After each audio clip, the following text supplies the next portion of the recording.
Hi everyone, welcome to Snigdha DS academy. All competitive ఎగ్జామ్స్లో వచ్చేటటువంటి Indian geography నుంచి వచ్చే మోస్ట్ ఇంపార్టెంట్ క్వశ్చన్ ఆన్సర్స్ చూద్దాం.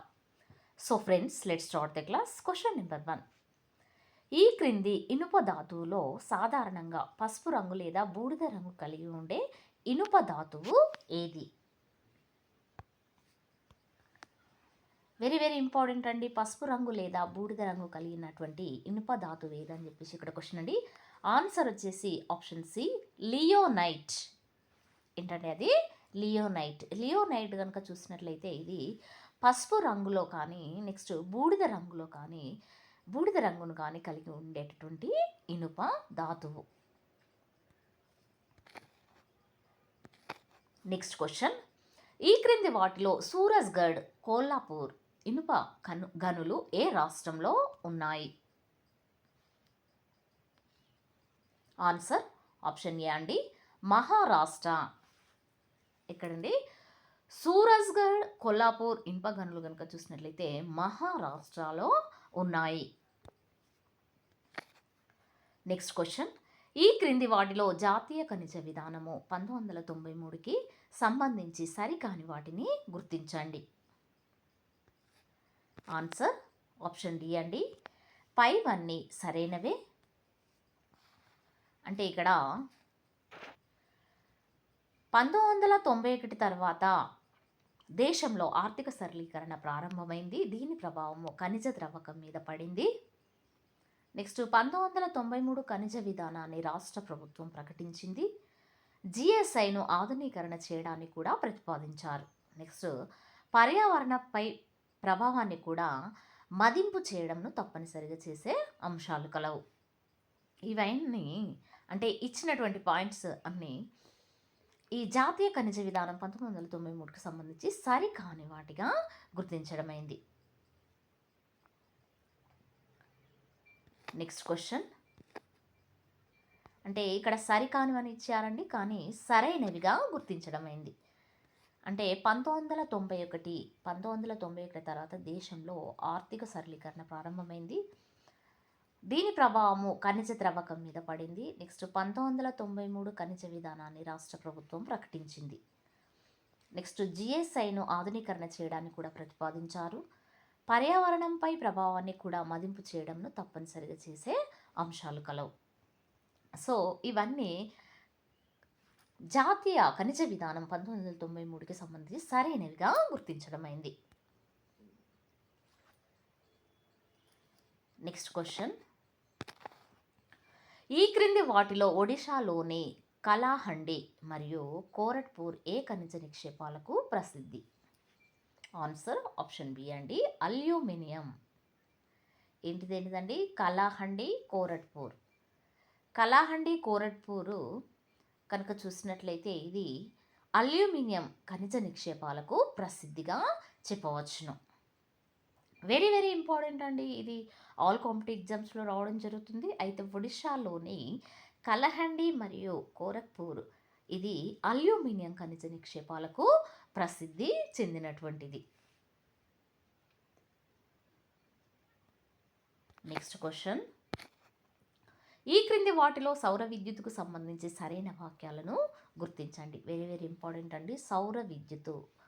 అయితే దీనికి సంబంధించినటువంటి సరైనవి ఏంటో చూద్దామండి. ఆన్సర్ వచ్చేసి ఇక్కడ ఆప్షన్ సి అండి, 1, 3, 4 మాత్రమే ఇక్కడ సరైనవిగా గుర్తించడమైంది. అంటే సౌర విద్యుత్తుకు సంబంధించి తారెడారి ప్రాంతము సౌర విద్యుత్ ప్లాంట్ల స్థాపన అనుకూలమైంది. వెరీ వెరీ ఇంపార్టెంట్ అండి, తారెడారి ప్రాంతము ఇది సౌర విద్యుత్ ప్లాంట్ల స్థాపనకు అనుకూలమైంది. నెక్స్ట్ ప్రపంచంలో సౌరశక్తిని ఎక్కువగా ఉత్పత్తి చేస్తున్నటువంటి దేశాలు America, France. Very very important అండి. ప్రపంచంలో అంటే వరల్డ్లోనే సౌరశక్తిని ఎక్కువగా ఉత్పత్తి చేస్తున్నటువంటి దేశాలు America, France. Next national institute of solar energy గల ప్రాంతము హర్యానాలోని గుర్గావ్. ఎక్కడండి? National institute of solar energy గల ప్రాంతం ఎక్కడ అంటే హర్యానాలోని గుర్గావ్. సో ఇవి సౌర విద్యుత్కు సంబంధించినటువంటివిగా సరైనవిగా గుర్తించడమైంది. ఏంటేంటి అండి అవి? థార్ ఎడారి ప్రాంతము సౌర విద్యుత్ ప్లాంట్ల స్థాపనకు అనుకూలమైంది. నెక్స్ట్ ప్రపంచంలో సౌరశక్తిని ఎక్కువగా ఉత్పత్తి చేస్తున్నటువంటి దేశాలు ఏంటి అంటే America, France. Next national institute of solar energy గల ప్రాంతము హర్యానాలోని Gurgaon. Next question, New Mangaluru ఓడరేవు ద్వారా ఇనుప ఖనిజంను ఏ దేశానికి ఎగుమతి చేస్తున్నారు? Answer Iran. Very very important అండి. న్యూ మంగళూరు ఓడరేవు ద్వారా ఇనుప ఖనిజమును ఇరాన్ దేశానికి ఎగుమతి చేయడము జరుగుతుంది. నెక్స్ట్ క్వశ్చన్,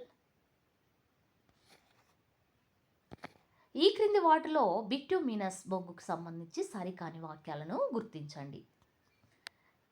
బిట్యూమినస్ బొగ్గుకు సంబంధించినటువంటి సరికాని వాక్యాలు ఏంటంటే ఆన్సర్ వచ్చేసి ఇక్కడ ఆప్షన్ డి అండి. పైవన్నీ సరైనవే.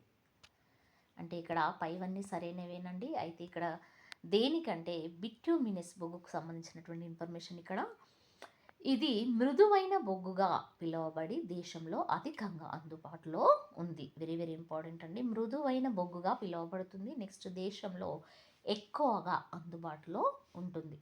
నెక్స్ట్ ఈ రకమైన బొగ్గులో 40% నుండి 80% వరకు కార్బన్ ఉంటుంది. 40% నుండి 80% వరకు కార్బన్ ఉంటుంది. నెక్స్ట్ దీనిలో 15 నుంచి 40% తేమ ఉండును. 15 నుంచి 40% తేమ ఉండును. నెక్స్ట్ ఇది నలుపు రంగులో మందంగా ఉంటుంది.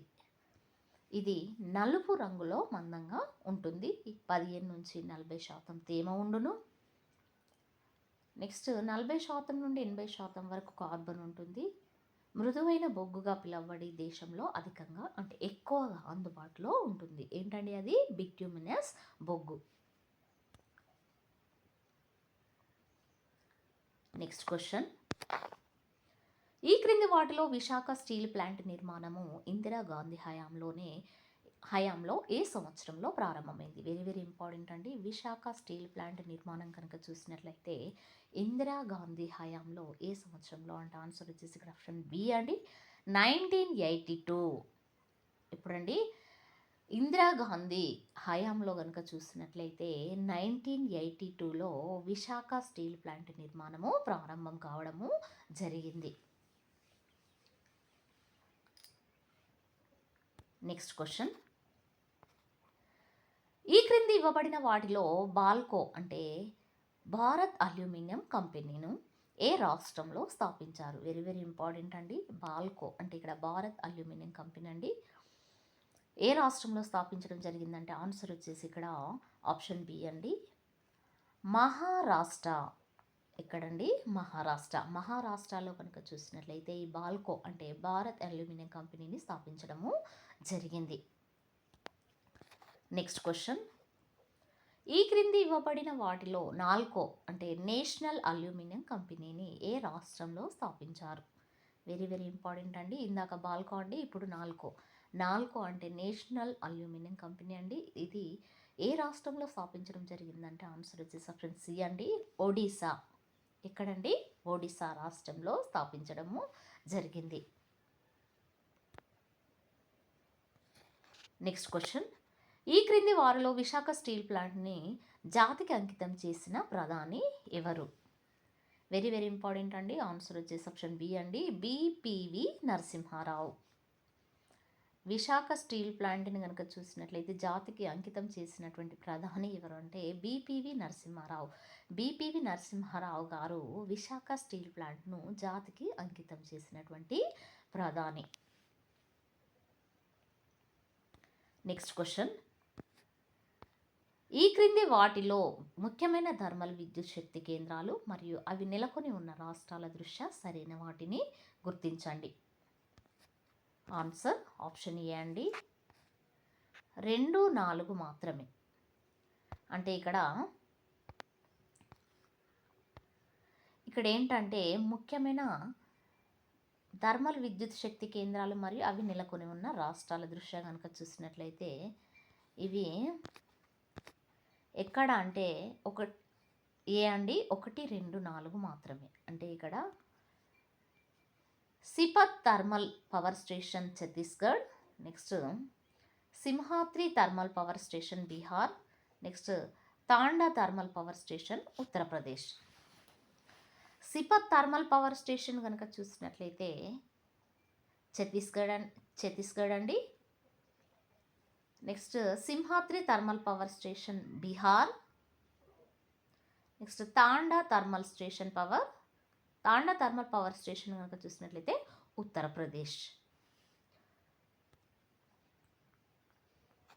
అంటే ఈ థర్మల్ విద్యుత్ శక్తి కేంద్రాలు అవి నెలకొని ఉన్న రాష్ట్రాలు ఏంటి అండి? సిపత్ థర్మల్ పవర్ స్టేషన్ కనుక చూసినట్లయితే ఛత్తీస్గఢ్ అండి.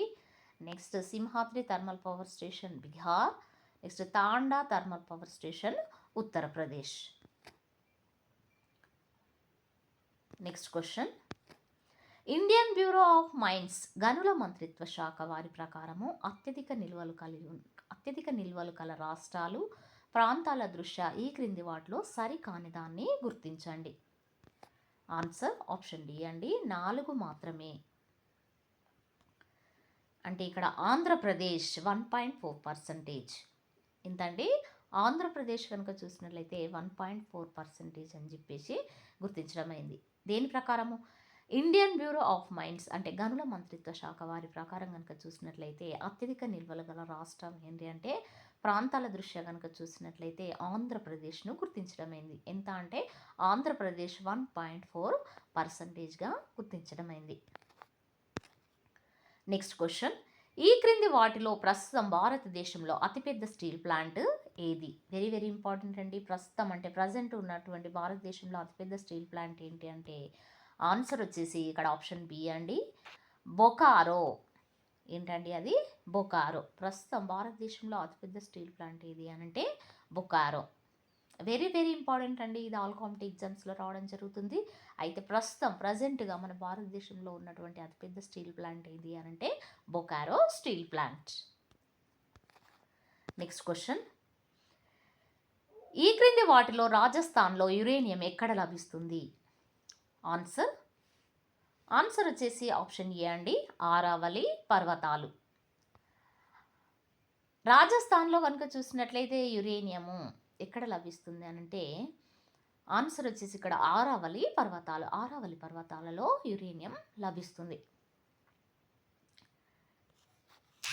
వెరీ వెరీ ఇంపార్టెంట్ క్వశ్చన్ అండి. ఇది ఆల్ కాంపిటేటివ్ ఎగ్జామ్స్లో రావడం జరుగుతుంది. అయితే రాజస్థాన్లో యురేనియం ఎక్కడ లభిస్తుంది అని అంటే ఆన్సర్ వచ్చేసి ఇక్కడ ఆరావళి పర్వతాలలో యురేనియము లభించడము జరుగుతుంది. సో ఫ్రెండ్స్, ఇది ఈ రోజుకు సంబంధించినటువంటి క్లాస్. మీకు నచ్చినట్లయితే లైక్ చేయండి, షేర్ చేయండి, సబ్స్క్రైబ్ చేయండి. Thank you very much.